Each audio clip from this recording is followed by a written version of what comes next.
It's one of life's greatest achievements and one of its most enduring mysteries. It divided generations of scientists and launched one of the hottest debates in history. How and when did birds learn to fly?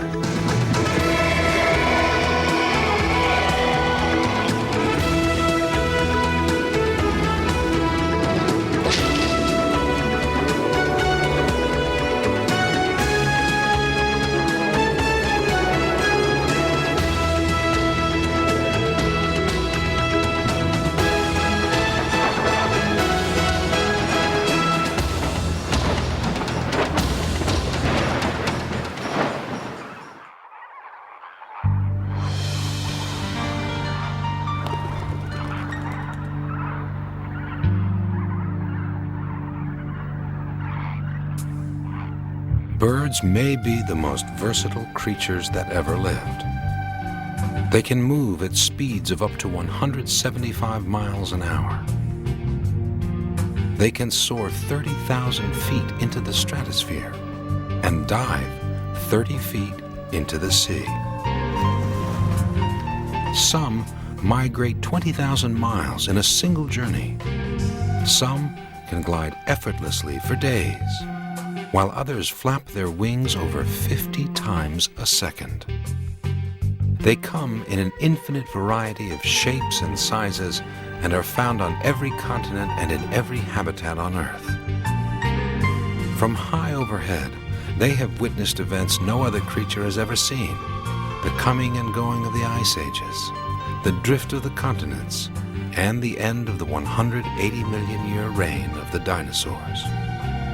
But the most amazing thing is their ability to fly at all. How these remarkable creatures took to the air has confounded scientists for centuries. In 1859, Charles Darwin proposed that all living things come from vastly different creatures modified through natural selection. To help him persuade skeptics, what was needed was a link, an animal trapped somewhere between the past and the present. 2 years later, workers digging in a German quarry uncovered the remains of a prehistoric creature with wings. On the wings were the distinct impressions of feathers. Called Archaeopteryx, it bore a striking resemblance to a modern bird, but its other features were puzzling. It had a long bony tail, 3 sharp claws on the edge of each wing, and a prominent jaw with sharp teeth. Here was the missing link, but where did it fit in? 150 million years ago, during the Jurassic period, the world as we know it did not exist. Dinosaurs ruled the Earth, and shallow inland seas covered much of the continents. The landscape was of conifers and ferns, and flowers had yet to appear. The skies belonged to insects like giant dragonflies and flying reptiles called pterosaurs. Below was Archaeopteryx. With outstretched wings, it would have been able to make short gliding flights, but no more.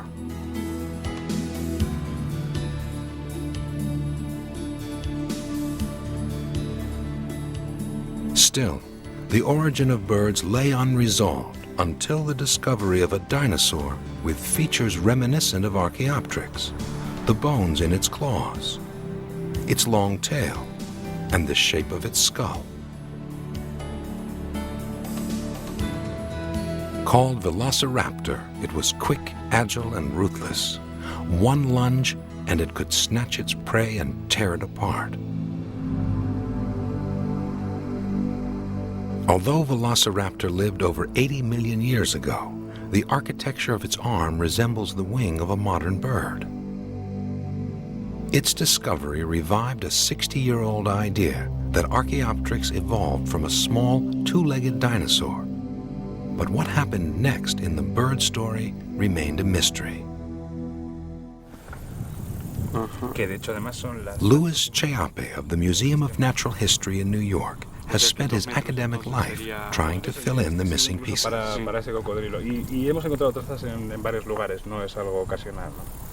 We knew that Archaeopteryx, a bird that lived 150 million years ago, had feathers and wings and was able to perform some sort of flight. But we didn't know what happened in between Archaeopteryx and birds of basically modern design. Archaeopteryx remains the oldest bird ever found, but the next 65 million years of evolution constitutes a huge gap in the fossil record of birds.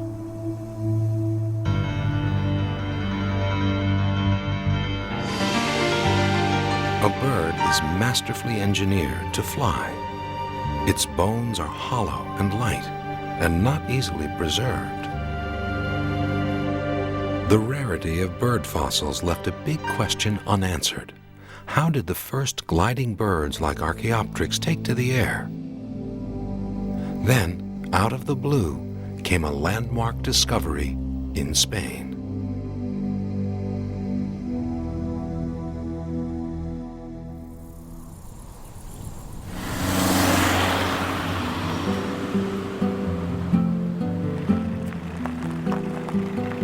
To fill in the missing link in the fossil record, Louis Cheape has been summoned to the other side of the Atlantic by an old friend, Professor José Sanz of Spain's University Autónoma in Madrid.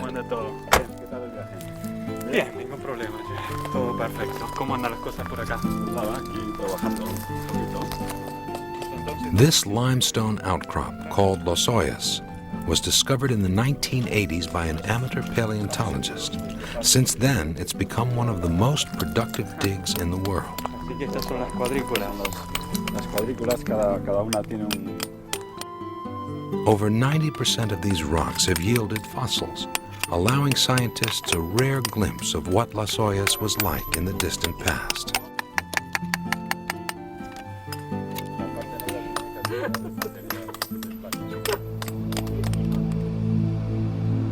A 100 million years ago during the Cretaceous, a murky lake fringed with reeds and marshes teemed with life.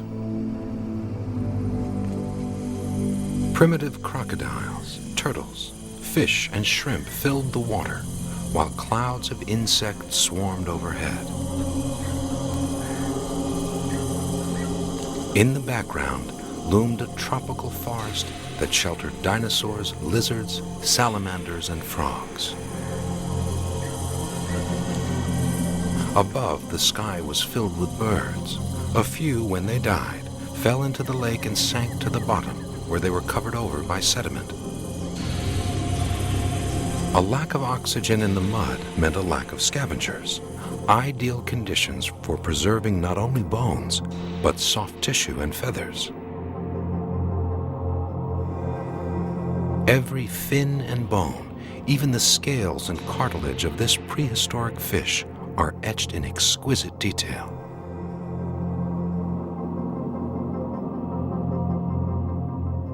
Despite the wealth of fossils from Las Hoyas, the rarest of all, an early bird, remained elusive. But in 1985, the first of three, dating back 115 million years, was uncovered. The fact that we have found only 3 birds from here does not imply that birds were rare then. They were probably as common as they are today, but simply that they are less likely to be preserved as fossils. The first, called Iberomessornis, was the size of a sparrow. Its legs and pelvis were still shaped like a dinosaur's, but its toes were clearly designed for perching on the limb of a tree. Astonishingly, 6 years later, a second appeared. Concornis was a bird the size of a robin, but its feet and claws still belonged to a dinosaur.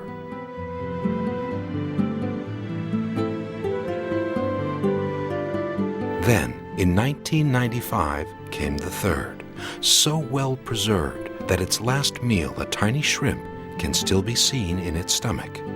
Eoalulavis was also small and probably lived near the water's edge. Together, the three Spanish fossils were dramatic proof birds had come a long way since Archaeopteryx. Like these modern finches, their bodies were smaller, streamlined, and more compact. Their skeletons were lighter to reduce weight, and their wings were more fully developed. Although they retained some features of the dinosaurs, they could do something Archaeopteryx could not. Each had found the secret of powered flight.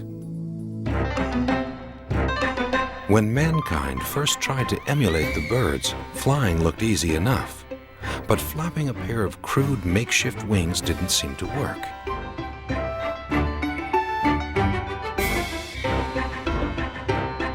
Though daring, inventive, and often absurd, no matter how hard we tried, we never seemed to get off the ground.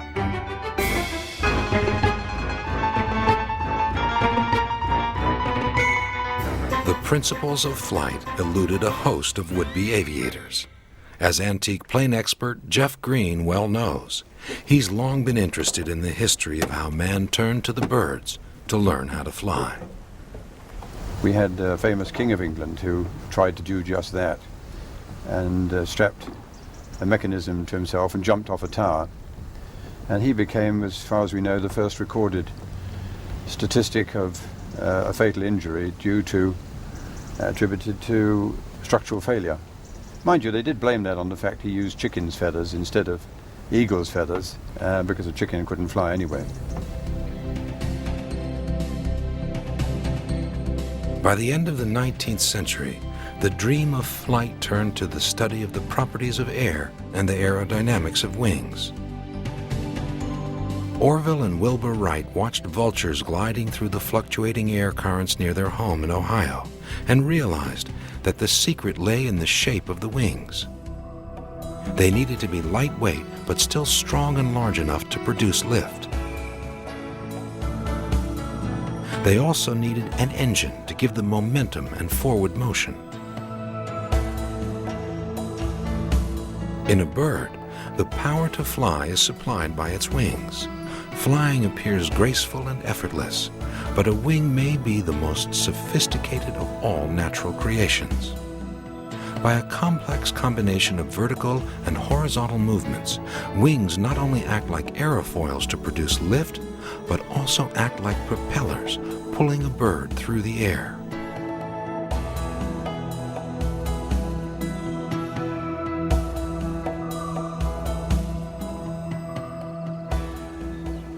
To flap a wing requires an impressive set of muscles, but according to Jeremy Rayner of Bristol University, without one particular muscle called a supracoracoideus, a bird would run out of energy. But what's special about it is it attaches to the wing on the upper surface of the wing. It attaches up here. That means that when it contracts, it pulls the wing up. It's effectively attaching here, and it yanks the wing into the upstroke. This muscle allows a bird to save its strength by executing the upstroke with little or no effort. Now, Archaeopteryx and the early, very first birds didn't have that. That means they didn't need to use the wing in the upstroke. It tells us from what we know of the aerodynamics that they couldn't fly slowly. Compared to Archaeopteryx, the Spanish birds boasted other new features. There was a large breastbone for the flight muscles, a strengthened pelvis to take the weight of landing, and a shortened tail to act like a rudder. Still, the Spanish flyers had yet to rival the efficiency of modern birds. Flight burns an enormous amount of energy. The average bird beats its wings hundreds of times a minute.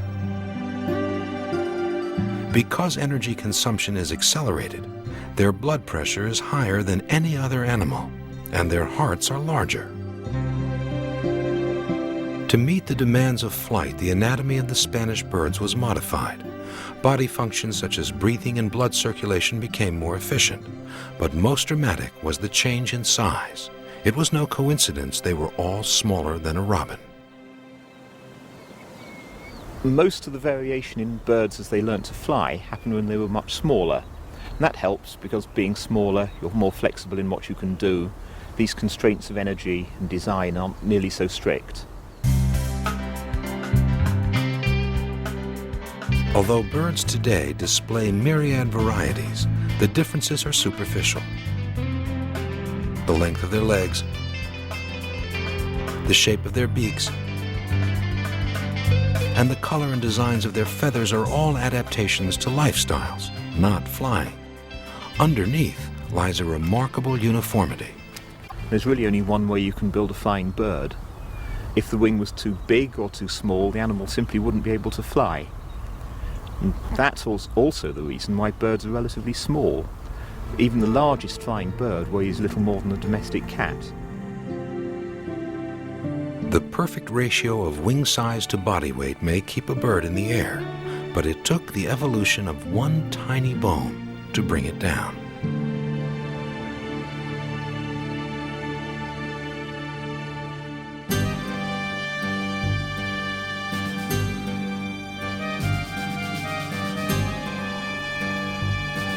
The discovery of the first two fossils at Las Ollas revealed that the Spanish birds had most of the characteristics of modern flyers, such as shorter tails for maneuverability and well-developed breastbones to anchor their flight muscles. But the discovery of the third bird, Io alulavis, added an ingenious new feature to their design. On the bones of its perfectly preserved wings was a tiny appendage, which corresponds to a small tuft of feathers. Though less than a half-inch long, it was nature's solution to a fundamental problem.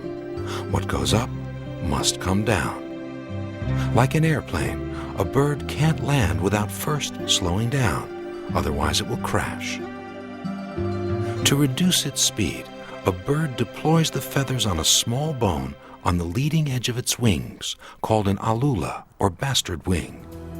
The bone has its origin in the dinosaurs. When the forelimb was evolving into a wing, the equivalent of its thumb grew feathers, creating the alula. When the angle of the wing is increased in flight, the airflow over it is disrupted, causing a bird or an aircraft to stall. An alula allows the wing angle to increase without disturbing the airflow, allowing a bird to slow down. Just after World War I, aeronautical engineer Handley Page watched birds land and adapted the principle of the alula in his airplane designs. Basically, this was Handley Page's invention to give the aircraft greater maneuverability, particularly at low speed. And the idea of this was that the air flow coming to the wing would go under here and thus would stop the wing from stalling. It again was a rather crude method of trying to give the pilot more controls, which the bird has inherently available to it. Thousands of times a day around the world, jets land safely, flaps down, thanks to the alula. As in modern aviation, this one simple concept began a new chapter in the story of the early birds and what they could do. They were certainly able to do sophisticated flights and to maneuver, for example, between branches and to take off from a ground level and to do pretty much everything that we see doing in a modern bird today. 35 million years after Archaeopteryx, there was no turning back. Liberated from their earthbound origins, birds were free to explore the world, and explore it they did.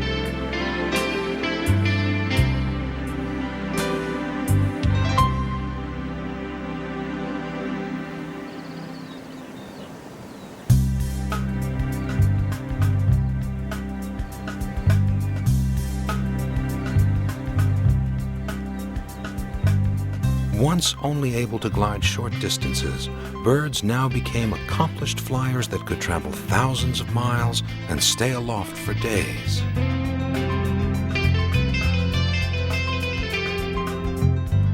With new machinery to soar above the earth, propel themselves through the air, and land safely, all obstacles vanished.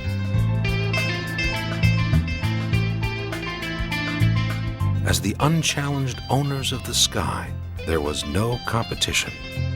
Over the horizon lay a new frontier.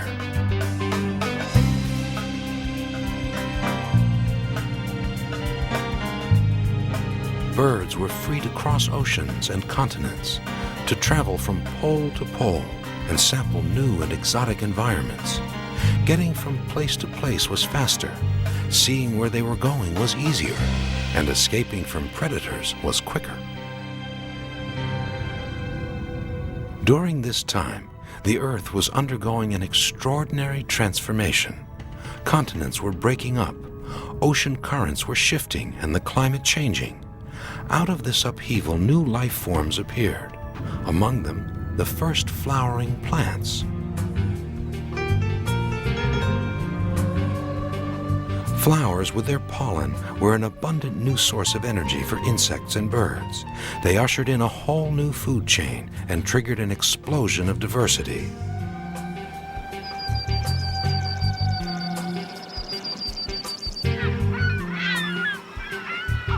Modern birds come in every size, shape, and color. From the flightless to the most accomplished aerialists, they total over 9,000 species. But today's birds are no match for the variety of their bizarre relatives that inhabited the Cretaceous tens of millions of years ago. There were birds like the fast-running Alvarezsaurus with the tail of a dinosaur, the flightless Patagopteryx with thick, sturdy hind legs and tiny, stunted wings. And there were others even weirder, like Neuchinornis, with teeth and vicious claws for grasping prey, all living at the same time as the dinosaurs. The way I think of the diversity of birds in the Cretaceous approaches what we see today in the mammal world. Then in the Cretaceous, we had birds that were probably as different as today are bats, whales, and humans. If we could go back, we would see a land dominated by a variety of different dinosaurs. In the waters, enormous crocodiles, and in the air, pterosaurs. And completing our new picture of the time was another creature. Now we know that we would also see the sky filled with a variety of many kinds of birds.